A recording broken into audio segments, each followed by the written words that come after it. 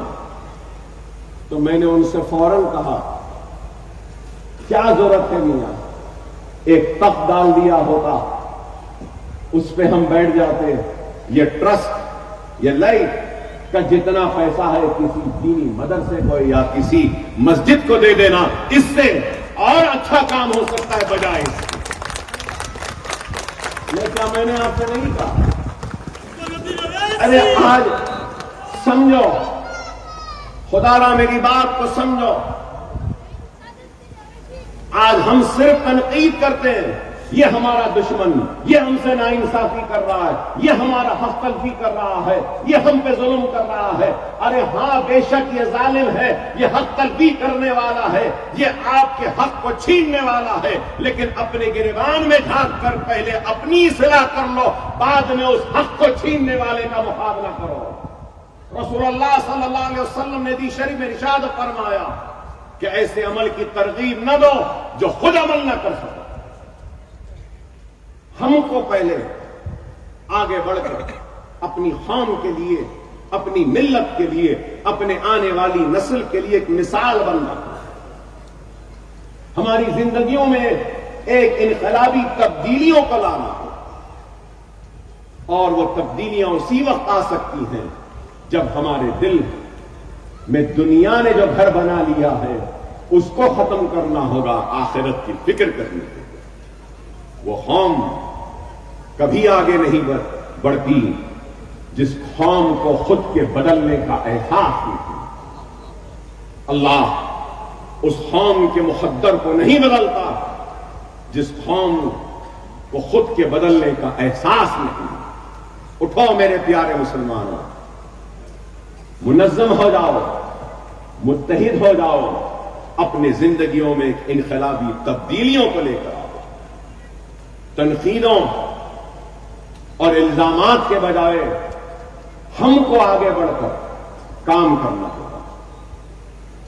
میں بھی انسان بشر ہوں، ہو سکتا ہے کہ آج کے اس خطاب میں کچھ غلطیاں ہوں، ہو سکتا ہے کہ میری زندگی کے طرز عمل میں کچھ غلطیاں ہوں، ہو سکتا ہے کہ میرے کام کرنے میں کچھ کمزوریاں ہوں، ہو سکتا ہے کہ میرے خدمت کرنے کے جذبے میں کوئی کمی ہو یا کوئی کمزوری ہو، لیکن سوال میری کمزوری، میری خامی کا نہیں ہے، سوال اس بات کا ہے کہ میری نیت کیسی ہے، میری نیت خدمت کی ہے، میرا جذبہ ملت میں ایک انقلابی تبدیلی لانے، اس کو دیکھنا۔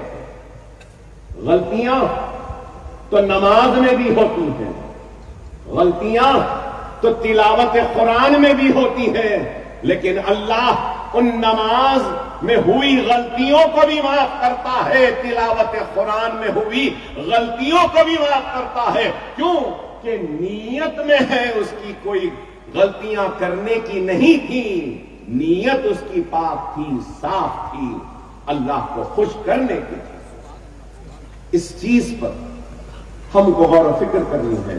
میں پھر سے آپ تمام کو مبارکباد دیتا ہوں، اور مجھے خوشی ہے کہ زندگی میں کئی تقاریب میں میں نے شرکت کی، لیکن یہ زندگی کی پہلی ایسی تقریب ہے جس میں میں شریک ہو رہا ہوں،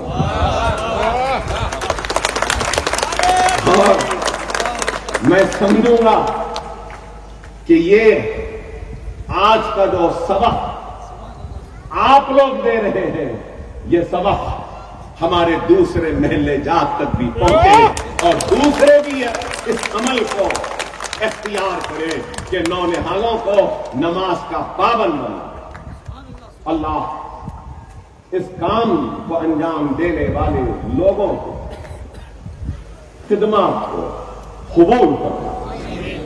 اللہ ان سارے ائمہ کے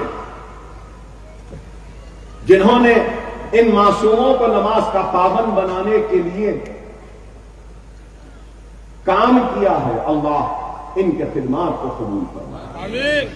اللہ محمد حبیب الدین صاحب کے اس نیک کام کے لیے جو بھی پہل کی ہے، اللہ اس کو قبول فرمائے۔ جناب محمد عاطف الدین صاحب کی خدمات کو اللہ قبول فرمائے۔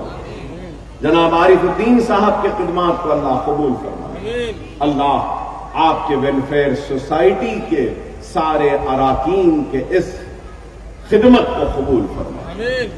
اللہ ہم سب کو نیک بنائے، ہم سب کو ایک بنائے، ہم سب کو نماز کا پابند بنا دے۔ اللہ ہم سب کو قرآن کو پڑھنے کی ہدایت عطا فرمائے۔ اللہ ہم سب کو زندگی میں ایک مرتبہ قرآن ترجمے کے ساتھ پڑھنے کی ہدایت عطا فرمائے۔ اللہ ہم سب کو سنت رسول اللہ پہ عمل پیرا ہونے کی ہدایت عطا فرمائے۔ اللہ ہم سب کو بیواؤں اور یتیموں کا سہارا بننے کی اللہ ہم کو ہدایت دے۔ اللہ ہم سب کو منظم رکھے، متحد رکھے، اور ہر حالات میں ہم سب کو ایک ہو کر مایوسی کا شکار ہوئے بغیر حالات کا مقابلہ کرنے کے ہمت و عزمت۔ اللہ ہماری صفوں میں اتحاد کو قائم و دائم رکھے۔ اللہ ہم سب کو ایک بنائیں، نیک بنائے، ہماری مصیبتوں کو دور فرمائے، ہمارے پریشانیوں کو دور فرمائے، اور ہم سب کے نیک کاموں کو قبول فرمائے، ہم سب کو ایک بنا دے، ہم سب کو